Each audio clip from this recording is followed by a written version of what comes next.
Assalamualaikum warahmatullahi wabarakatuh.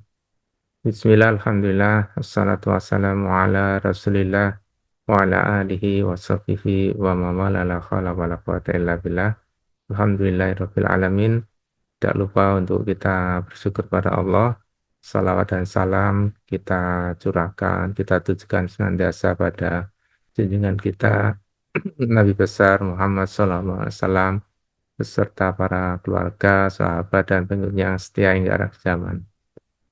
Para pemirsa warga RT 3 yang saya hormati, sebagaimana yang telah pernah saya janjikan bahwa kita akan adakan kajian singkat di media YouTube. Alhamdulillah pada kesempatan kali ini adalah kajian perdana.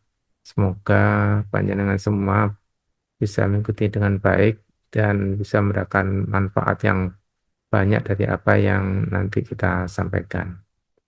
Tema kita kali ini adalah rahasia syukur dan kekuatan hamdalah ya. Jadi mengapa kita penting untuk mengkaji ini? Karena banyak orang itu saat ini berperilaku tidak bersyukur ya. Apa tandanya? Yang pertama, sering mengeluh dan selalu merasa kurang ya, karena terlalu fokus pada yang belum dimiliki, padahal dia sudah diberikan oleh Allah kenikmatan. Lupa pada apa yang sudah ada di tangan kan, gitu. Yang kedua, sombong ya, menganggap nikmat itu dari usaha sendiri. Lupa bahwa semuanya kekuatan, kemudahan, dan segala hal yang bisa menjadikan diri seseorang itu mendapat nikmat itu adalah Allah yang memberikannya ya.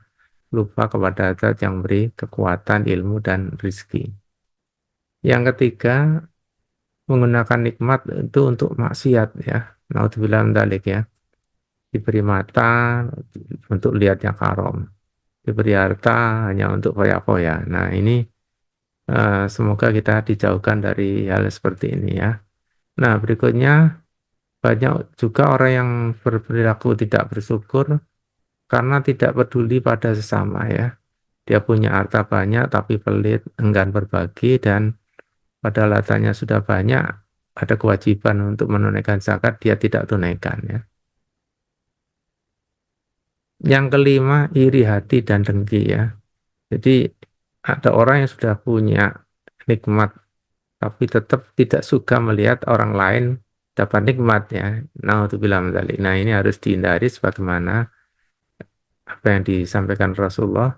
Jauhilah hasad karena hasad itu memakan kebaikan seperti api memakan kayu ya.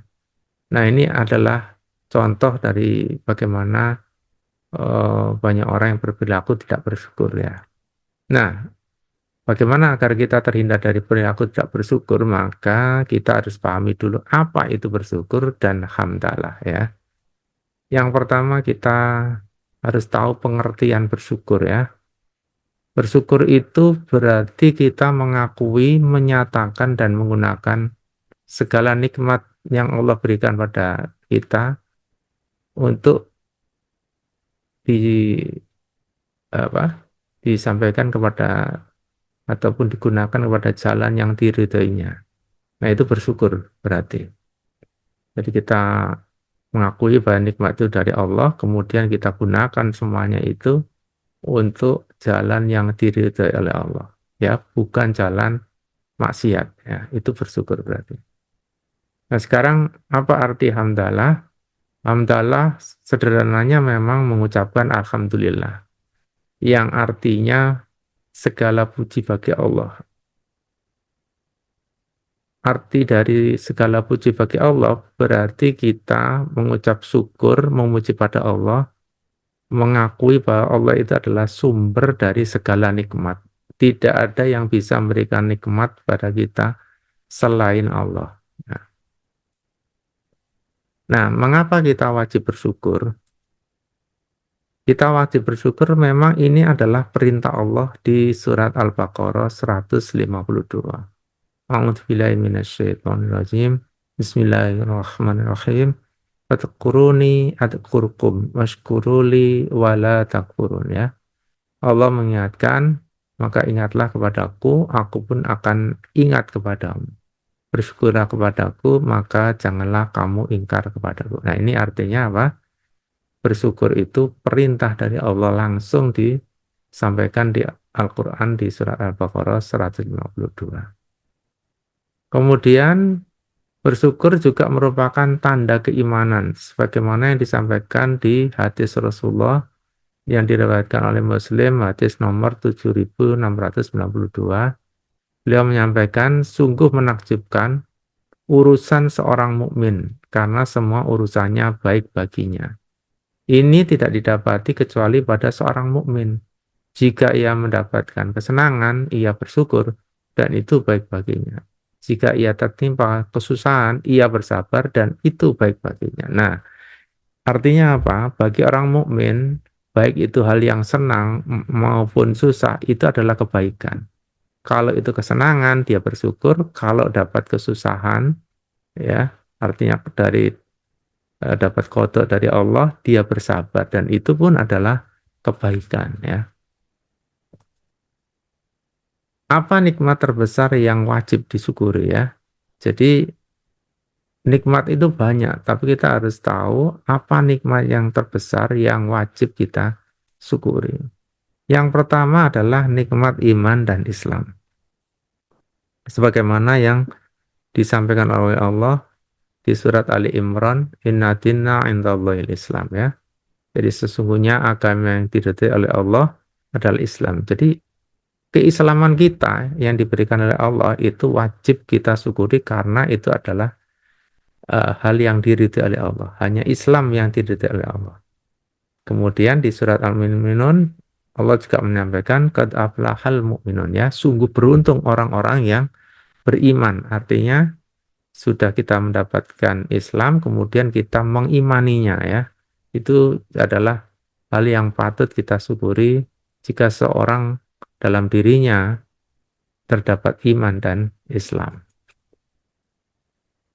Berikutnya nikmat sehat dan waktu luang, sebagaimana yang disampaikan oleh Rasulullah SAW dalam hadis riwayat Bukhari.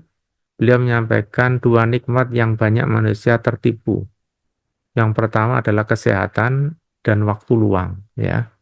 Jadi ini yang harus kita pahami, kita waspadai ketika kita diberi sehat, harusnya orang itu bisa beramal semaksimal mungkin yang bisa dia mampu, ya. Dan menggunakan ketika ada waktu, waktu luang, dia gunakan semaksimal mungkin untuk beribadah pada Allah, ya. Karena memang tugas manusia itu adalah beribadah kepadanya, ya.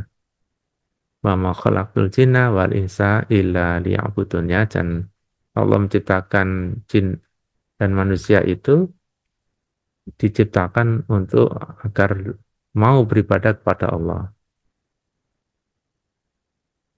Kemudian nikmat bisa beramal soleh, ya. Nikmat beramal soleh ini itu berbuah surga, ya. Jadi memang kita harus bersyukur ketika Allah memberikan kemampuan, kekuatan, kesempatan buat kita untuk bisa beramal soleh, ya. Sebagaimana yang disampaikan di Quran Surat Al-Baqarah 82, ya. Walladzina amanu wa amilus solihati ulaika ashabul jannah hum fiha khalidun, ya. Dan orang yang beriman dan mengerjakan amal soleh, mereka itu penghuni surga, mereka kekal di dalamnya, ya. Jadi amal soleh itu apa? Ya segala perbuatan baik yang dilakukan dengan niat ikhlas karena Allah dan sesuai dengan tuntunan Al-Quran dan Sunnah Nabi Muhammad SAW. Nah, ini hal yang harusnya kita syukuri. Siapapun di antara kita yang mampu diberi kesempatan, kekuatan untuk bisa melakukan amal soleh, itu harusnya sesuatu hal yang disyukuri, ya. Nah, bagaimana cara bersyukur menurut tuntunan Allah dan Nabi?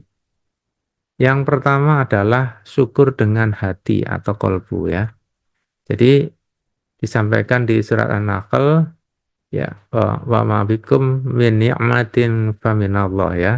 Jadi segala nikmat yang ada pada diri kita yang melekat, yang kita rasakan, yang kita terima itu pada hakikatnya datangnya dari Allah. Jadi harus disyukurnya dalam hati itu betul-betul kita sampaikan, hanya kita tujukan hanya pada Allah, bukan karena semata-mata karena usaha kita, karena kehebatan kita, bukan ya. Allah yang memberikan itu semuanya. Yang kedua ya kita harus ridho dengan ketetapan Allah, baik yang disukai maupun tidak ya. Qul la yusibana illa ma kataballahu lana ya. Katakanlah Muhammad tidak akan menimpa melainkan apa yang telah ditetapkan Allah bagi kami. Artinya ya semua hal yang menimpa manusia itu datanya dari Allah dan kita harus ridho ya dengan apa yang menjadi ketetapan. Entah itu misalnya kita berusaha diberi rezeki yang eh, baik sedikit ataupun banyak, itu harus tetap bersyukur karena itu adalah ketetapan dari Allah ya. Nah, seperti itu.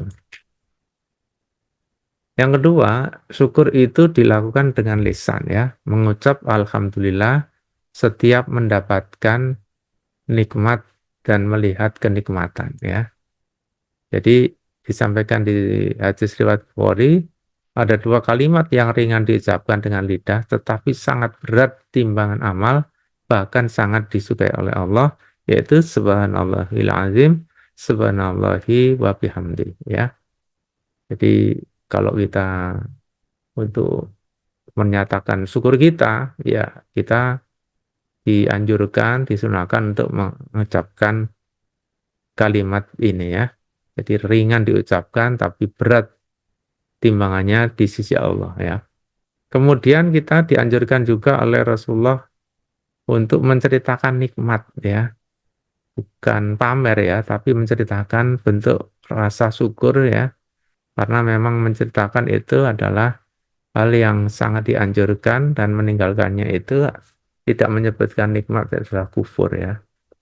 Jadi bukan niatnya pamer, tapi niatnya untuk bersyukur. Alhamdulillah, mungkin dapat rizki atau mungkin anaknya diterima kuliah atau lulus kuliah atau hal yang lain ya, dimudahkan urusannya, mungkin diberikan kesembuhan sakitnya, dan itu adalah bentuk rasa syukur yang sudah seharusnya kita apa?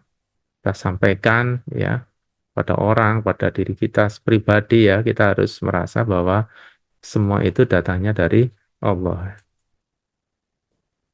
Yang ketiga, syukur itu dengan amal perbuatan ya. Jadi menggunakan nikmat untuk taat pada Allah, baik nikmat itu berupa harta, tenaga, jabatan, keluarga ya. Apa yang harus dilakukan ya mestinya semua itu diwujudkan ataupun di rasa syukur kita wujudnya berupa apa? Rajin ibadah ya, sholat, sedekah, menolong tua dan lain-lain ya, dan menjauhi maksiat ya, karena menjauhi maksiat itu amal sendiri kan gitu ya. Menjauhi maksiat apa ya? Riba, judol, pinjol, miras, zina, narkoba, korupsi ya, berbuat zalim sama orang lain dan lain-lainnya. Jadi kata Rasulullah, sungguh Allah memberi nikmat dan suka melihat bekas nikmatnya pada hambanya ya. Jadi ini yang memang harus kita lakukan sebagai bentuk rasa syukur, tidak hanya berucap apa bersyukur dalam hati atau berucap dengan lisan, tapi diwujudkan dengan amal perbuatan ya. Jadi kita merasa bahwasanya kita sudah diberi nikmat ya, maka sudah selayaknya, sudah seharusnya kita wajib menggunakannya untuk taat pada Allah. Ibadahnya tambah rajin ya, amal perbuatannya yang terkait dengan harta mungkin sekedarnya tambah banyak kan gitu ya. Jadi itu hal yang sangat dianjurkan ya, karena untuk menunjukkan bahwa misalnya kita ini orang yang bersyukur ya, pandai mensyukuri nikmat Allah. Nah, berkahnya hamba yang bersyukur apa? Yang pertama adalah Allah akan menambah nikmatnya ya. Di Quran surat Ibrahim ayat 7, Allah menyampaikan jika kalian bersyukur pasti aku tambah nikmat kalian. Tapi jika kamu mengingkari nikmatku, maka pasti azabku sangat berat ya. Jadi ini sudah menjadi rumus ya. Kalau orang itu bersyukur, pasti Allah akan nambah. Tapi naudzubillah min dzalik, kalau orang itu mengingkari, ya kan, enggak bersyukur, apalagi kenikmatan itu untuk berbuat maksiat, maka kata Allah mengancam ya bagi siapa saja yang berlaku seperti itu, maka adabku sangat pedih ya, sangat berat gitu. Naudzubillah min dzalik. Yang kedua, berkahnya kita itu bersyukur apa? Hati ini menjadi tenang ya. Karena bersyukur itu artinya kita mengingat pada Allah. Jadi ingatlah hanya dengan mengingat pada Allah, hati ini menjadi tenang ya. Nah, yang ketiga, kita akan mendapat ridha Allah ya. Rasulullah menyampaikan Allah ridha kepada hamba yang makan lalu memujinya dan minum lalu memujinya. Jadi jangan lupa ketika kita makan minum ataupun hal yang lain yang itu kita tahu bahwa itu adalah datanya dari Allah, itu tidak lupa untuk membaca apa? Hamdalah, alhamdulillahirabbil alamin. Nah, gitu. Jadi kesimpulannya apa? Yang pertama, bahasanya konsekuensi dari iman itu kita wajib bersyukur pada Allah atas segala nikmatnya. Karena kita mengimani bahwa kenikmatan yang diberikan kepada kita, baik berupa harta, baik berupa kemudahan hidup, baik itu kesehatan, kekuatan, apapun ya, kecerdasan, itu semuanya Allah yang berikan ya. Dan itu wajib kita syukuri ya. Kemudian nikmat yang tertinggi yang wajib disyukuri, yang harus kita perhatikan adalah nikmat iman dan Islam ya. Jangan sampai dua hal ini itu hilang ya, atau tidak disyukuri ya, seolah-olah itu bukan kenikmatan ya. Jadi sudah dijelaskan tadi bahwasanya Allah menjelaskan bahwasanya keimanan dan Islam itu hal yang paling harus menjadi perhatian kita untuk disyukuri. Kesimpulan yang ketiga, bersyukur dengan hati, lisan, dan amal untuk ketaatan pada Allah ya. Jadi kita bersyukur itu harus melalui hati ya, bersyukur pada Allah, lisan kita juga mengucapkan alhamdulillah. Kemudian wujud dari itu adalah amal. Amal apa? Ya amal yang menuju taat pada Allah ya. Bukan amal maksiat, naudzubillah min dzalik ya. Itu berarti tandanya bersyukur, dan insya Allah sesuai dengan janji Allah, orang yang melakukan ini pasti akan ditambah nikmatnya. Yang keempat, bersyukur itu akan ditambah nikmat, kufur nikmat pasti diadab. Nah, ini adalah hal yang tadi sudah kita jelaskan, bahwa siapapun orang yang mau bersyukur atas nikmat yang diberikan oleh Allah, maka pasti Allah akan menambah nikmatnya. Itu adalah janji Allah. Sebaiknya, naudzubillah min dzalik, kalau orang kufur nikmat pasti akan diadab. Nah, jadi itu hal-hal yang perlu menjadi perhatian kita. Kelihatannya hanya sepele, hanya bersyukur, tetapi ternyata ada hal yang em, harusnya kita perhatikan agar jangan sampai kita tidak bersyukur pada Allah, yang nantinya akan menjadikan diri kita diadab oleh Allah. Tapi sebaliknya harusnya kita dengan keimanan kita yakin semuanya datang dari Allah, maka kalau kita bersyukur kita akan ditambah nikmatnya. Demikian dari saya, semoga yang sedikit ini bermanfaat. Bila taufiq wal hidayah, wassalamualaikum warahmatullahi wabarakatuh.